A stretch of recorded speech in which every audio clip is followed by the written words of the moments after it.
Diz assim: assim, pois, irmãos, somos devedores não à carne, como se constrangidos a viver segundo a carne. Por quê?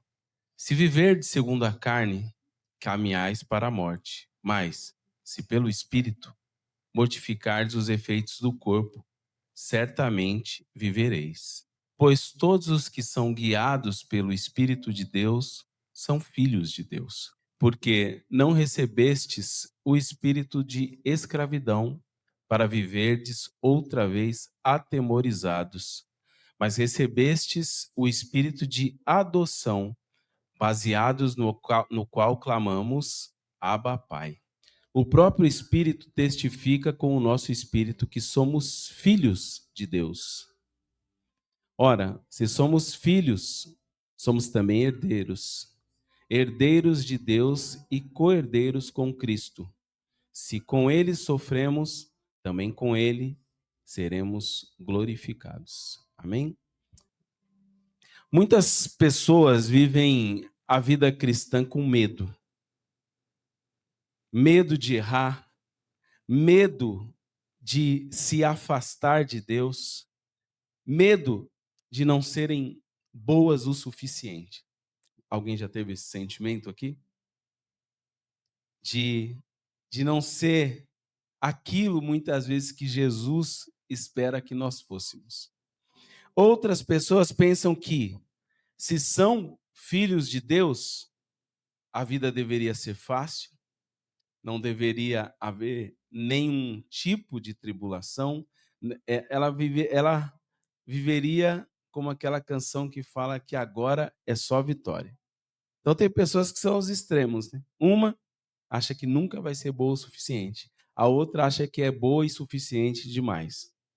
Veja que neste texto, o apóstolo Paulo nos ensina, primeiro, quem nós somos em Deus. Segundo, como nós devemos viver essa vida em Cristo. E como enfrentar o sofrimento com esperança. Enfrentar o sofrimento com esperança. Então, o tema desta mensagem hoje é: não somos escravos do medo, somos filhos de Deus. Que é um refrão que nós temos cantado aqui na igreja, que Deus tem falado muito ao nosso coração através desse louvor. Amém? Então, primeiro, não devemos mais nada ao pecado. Você pode repetir isso? Não devemos mais nada ao pecado. Não devemos mais nada ao pecado. Paulo ensina que o pecado não manda mais na vida do cristão. Ainda existe luta, mas não existe mais a obrigação. Já explico. Não lutamos contra o pecado para amar a Deus. Nós não lutamos, então entenda isso. Não lutamos contra o pecado para Deus nos amar mais. Não é para isso. Lutamos porque Deus já nos deu vida pelo Espírito Santo. É uma grande diferença. Veja que a Bíblia não diz que o cristão nunca erra. A Bíblia fala isso?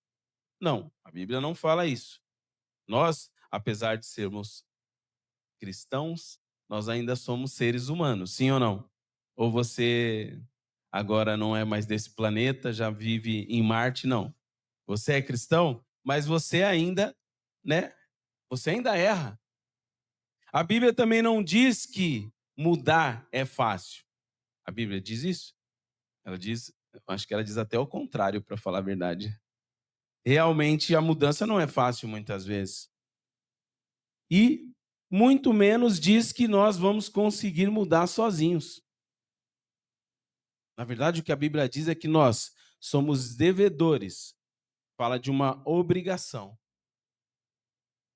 E nós já vamos entender para quem é essa obrigação.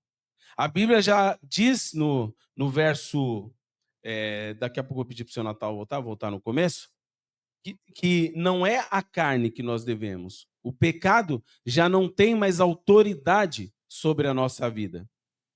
E diz que é pelo Espírito. A força vem de Deus. A força para você lutar contra o pecado vem dele. E a Bíblia também fala que nós viveremos. Fala de promessa de vida, não de ameaça. Então, ninguém precisa viver dominado pela culpa.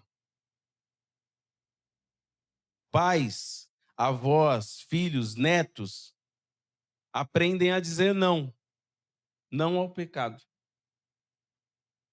porque já pertencem a Deus. Não é lindo isso?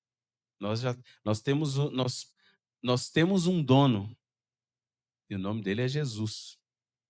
Mudanças acontecem aos poucos. É aos poucos. A Bíblia diz que é de glória em glória, não é? É de glória em glória. Você vai lá, devagarzinho, e vai mudando, e vai mudando. Mas é com a ajuda do Espírito Santo. Tá certo? Quando uma dívida é paga, a pessoa pode até voltar a te cobrar, sim ou não? Ela pode até voltar a te cobrar. Mas, como alguém que já sabe que pagou a dívida, nós temos autoridade para falar o quê? Eu não te devo mais nada. E nós não devemos mais nada ao pecado. Por quê? Porque Deus já nos libertou. Você é liberto. Assim é o pecado na vida do cristão. A gente já não deve mais nada para ele. Seu Natal, por gentileza, coloque no verso 14. Diz que, pois todos os que são guiados pelo Espírito de Deus são filhos de Deus. O próximo. Porque não recebestes o espírito de escravidão para viverdes outra vez atemorizados, mas recebestes o espírito de adoção, baseados no qual clamamos Abba, Pai. Eita, que coisa linda, né? Você tem um paizinho. Tem até umas canções hoje em dia, né, que fala papai, paizinho, barbinha do papai. Mas a verdade é que você você tem um dono, você tem um pai. Deus não quer que seus filhos vivam com medo. Eu gostaria que você entendesse isso. Você não precisa mais viver com medo. Ele não nos recebeu como empregados. Você não é empregado de Deus. Ele nos recebeu como filhos adotados. Você é filho de Deus. Por isso podemos clamar o quê? Abba, Pai. Que é um modo de falar paizinho, né? Nessa língua. Abba, Pai é como se fosse isso, um modo carinhoso de chamar a Deus, papai, papaizinho. E a Bíblia não diz que Deus nunca vai nos corrigir, porque ele vai. Um pai amoroso sempre corrige seu filho, sim ou não? Mas eu posso dar até um testemunho meu aqui. A coisa mais difícil que tem para mim é corrigir o Gustavo. Porque o amor muitas vezes fala mais alto. Quem tem filho sabe do que eu estou falando, né? Às vezes dá uma vontade, né, seu Natal, de... Aí o coração aperta e fala, ai, ai. Mas a vontade muitas vezes é grande. Só que Deus não é um pai igual a eu, porque Deus é um pai muito melhor do que eu. Eu tento me espelhar nele para ser um pouquinho do pai que ele é. E o pai corrige, sim.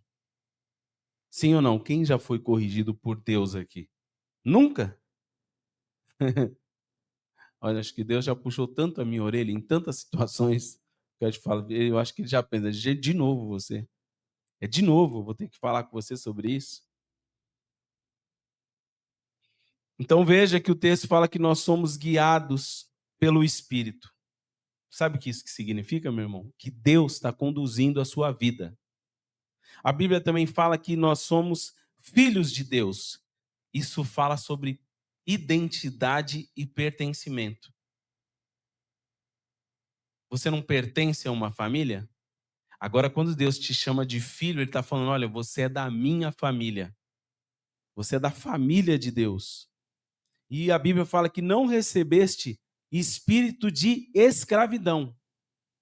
fala de viver uma vida cristã sem medo. Você vai errar, Deus muitas vezes vai corrigir você, mas você não precisa viver como um filho todo com medo. Sabe por quê? Porque ele nos deu o espírito de adoção. Isso quer dizer de pertencimento. Você pertence a Deus. Lares cristãos não precisam ser governados pelo medo. Pais corrigem com amor, não apenas com ameaça. Olha, se você não fizer tal coisa, ó, você já sabe, vai para o inferno, hein? Deus não faz isso não, meu irmão. Filhos obedecem melhor quando sabem que são amados. Quando você sabe que você é amado pelo seu pai, você até faz com alegria. Não precisa nem seu pai te cobrar. Porque você tem desejo de agradá-lo. Você tem desejo que ele se sinta feliz com as suas atitudes. E aí você passa a fazer como ele deseja que você faça. Um filho adotado pode ter medo no começo, mas quando ele entende que pertence à família, ele descansa. Eu nunca tive contato de fato com uma pessoa que foi. Aliás, eu tive um primo que ele foi adotado pela minha tia. No começo ele era todo ressabiado. Depois de um tempo, meu irmão, ele até brigava com os da casa. Ele se sentia mais filho do que os próprios filhos. Porque ele sentiu segurança, ele sentiu que ele pertencia àquela família. E deixa eu te falar, você pertence à família de Deus, meu irmão. Você é família de Deus. No verso 16, caminhando já aqui para o final, o próprio Espírito testifica com o nosso espírito que somos filhos de Deus. O próximo. Ora, se somos filhos, somos também herdeiros. Herdeiros de Deus e co-herdeiros com Cristo. Se com ele sofremos, também com ele seremos glorificados.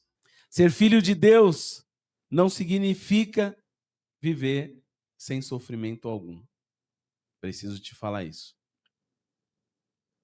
Ser filho de Deus não significa que você nunca vai passar por nenhum momento adverso.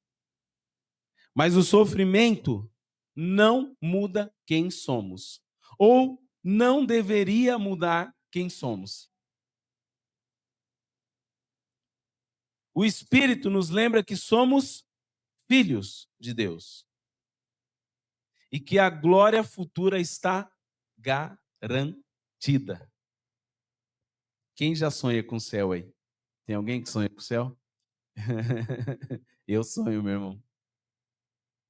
A gente não vai mais ter esse corpo corruptível, esse corpo baseado nas paixões dos nossos sentimentos, à flor da pele. Vai ser lindo, meu irmão. Eu sonho com Deus. Sonho com esse grande dia. Aqui, isso não está na palavra, eu só estou aqui trazendo à memória algumas coisas que eu já pensei acerca disso. Imagina você chegar no céu e ver Jesus. Meu irmão, vai ser coisa linda demais.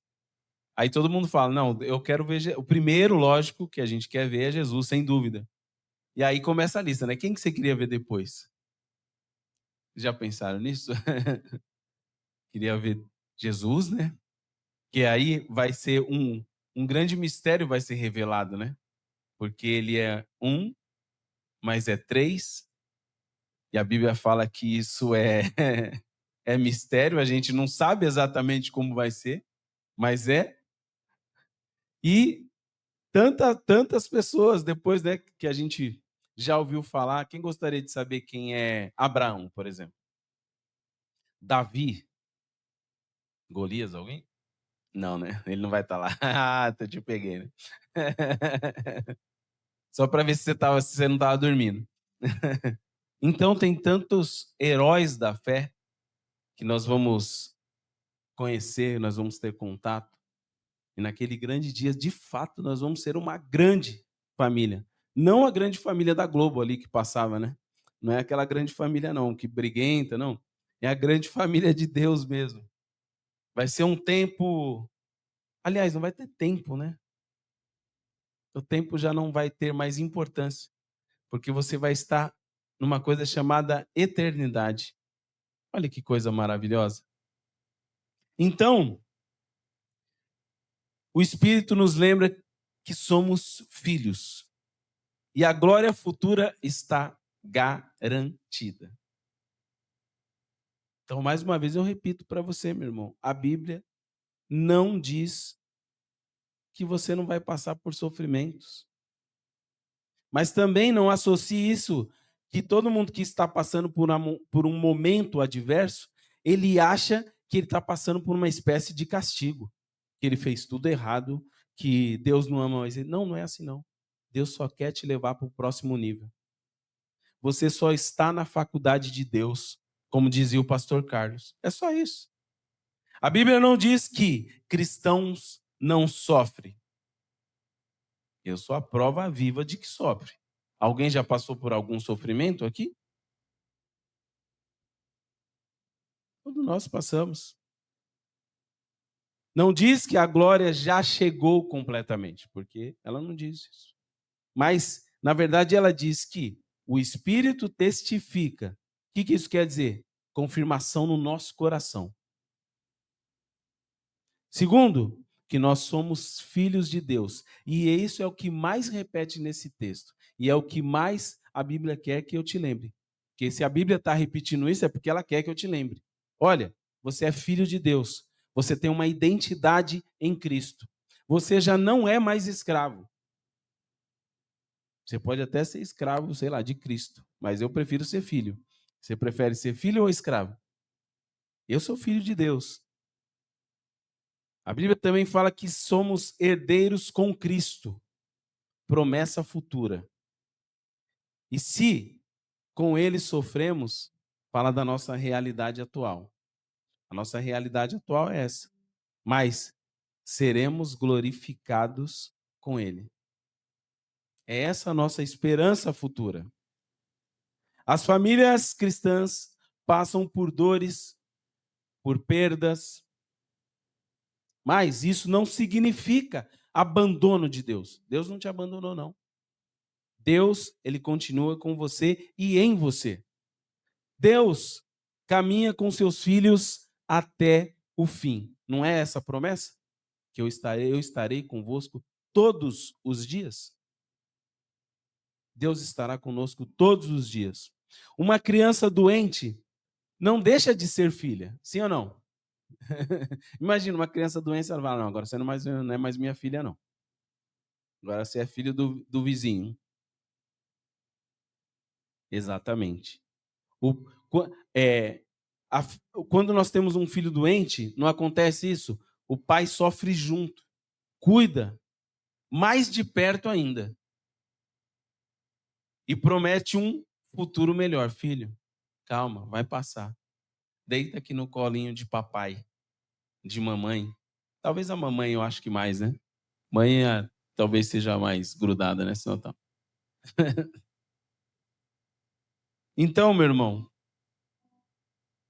assim Deus faz conosco. Então, hoje, Deus nos lembra de algo simples. E eu vou lembrar aqui para você. Você não é escravo. Você é filho. Talvez você esteja lutando contra o pecado. Talvez esteja sofrendo por algo que esteja acontecendo na sua vida. Mas deixa eu te falar. Nada disso muda quem você é em Cristo. Seja lá o que você estiver passando. Você é filho de Deus. Então, viva como filho, não como escravo. Assim como nós cantamos e como nós temos cantado em diversos cultos, nós não somos mais escravos do medo. Então deixa eu te falar, por que você vive com tanto medo? Por que você não aproveita a presença do papai que está com você todos os dias? Se livra desse medo. Coloque os medos diante do altar do Senhor. para que você de fato viva uma vida plena em Cristo. A igreja de pé, por gentileza. Vamos orar. Pai, ajuda-nos a lutar contra o pecado. Mas nos ajuda, Pai, através do Espírito Santo. Não pela nossa força, Pai, porque nós sabemos que nós não temos forças. A força do nosso braço não é suficiente, Pai. Mas nós sabemos que o Senhor e nós somos maioria. Então, Senhor, fortalece-nos, Pai. Fortalece-nos de uma maneira que o Senhor possa habitar em nós e nós possamos sentir, Pai, a sua força correndo em nossas veias, Senhor Jesus. Pai amado, Pai querido, tira de nós, Pai, todo medo. Ajuda-nos a viver como filhos amados. Filhos que sabemos que temos um Pai celestial, um Pai amoroso, um Pai que cuida, Pai, nos mínimos detalhes e que se alegra por cuidar de nós. Pai, sustenta nossas famílias, Pai, no sofrimento e fortalece nossa esperança na herança eterna. Senhor Jesus, eu te peço também, Pai, que o Senhor possa visitar, Pai, o seu Deusdete naquele leito de hospital. O Senhor sabe, Pai, o que ele tem passado e por que ele tem passado, Pai. Mas que tudo isso, Pai, que esteja acontecendo na vida dele, Pai, não seja para caminhos de morte, mas sim, Pai, para que o seu nome seja glorificado no fim desse processo. Eu não sei, Pai, o que o Senhor vai fazer na vida dele, eu não sei como o Senhor vai fazer na vida dele, mas eu sei que o Senhor vai fazer na vida dele de alguma forma. Eu não sei, Pai, quais os caminhos que o Senhor usa, porque a tua palavra diz que nós não podemos sondar, Pai, os seus pensamentos. Mas a Bíblia também fala que o Senhor tem pensamentos de paz, pensamentos de bem e não de mal. Então, Senhor, se for da tua vontade, que ele possa, Pai, experimentar a cura. Ainda, Pai, que alguns possam pensar que ele não merece, que ele não é digno, ou seja lá qual for a situação. Que o Senhor, Pai, possa fazer na vida dele, para que o teu nome seja glorificado. E o que ele vai fazer a partir daí, Pai, é o Senhor e ele, Pai. Então, que o Senhor possa, Pai, visitá-lo nessa hora, com a autoridade, Pai, do Espírito Santo, Pai, eu te peço. Senhor, assim como aquele centurião falou, Pai, que o Senhor não precisava ir até a casa dele, mas somente mandasse uma palavra, Pai. E nós estamos mandando essa palavra, a mesma palavra, Pai, que por ocasião falou haja e houve luz. A mesma palavra, Pai, que o Senhor declarou, Pai, para o paralítico. A mesma palavra, Senhor, que o Senhor declarou para aquela mulher do fluxo de sangue e para tantas outras pessoas, Pai, da Bíblia. Eu te peço, Pai, manda só uma palavra e o teu servo ficará curado. Em nome do Senhor Jesus. Então, todos os dias dessa semana, irmão, repita em oração: eu não sou escravo do medo. Eu sou filho de Deus. E aí você possa refletir: eu estou reagindo como escravo ou como filho de Deus? Minhas decisões mostram medo ou confiança no papai, no Abba Pai? E eu te convido, meu irmão, viva essa semana como um filho amado. Um filho que sabe que tem um pai todo-poderoso. Amém? Como aquela criança, né, que sabe que tem um pai brabo, quer mexer com todas as crianças na escola, né, seu Antão? Briga, provoca, por quê? Porque eles sabem, meu pai vai vir aí, hein? Você tem um pai grande, meu irmão. Amém? Deus abençoe.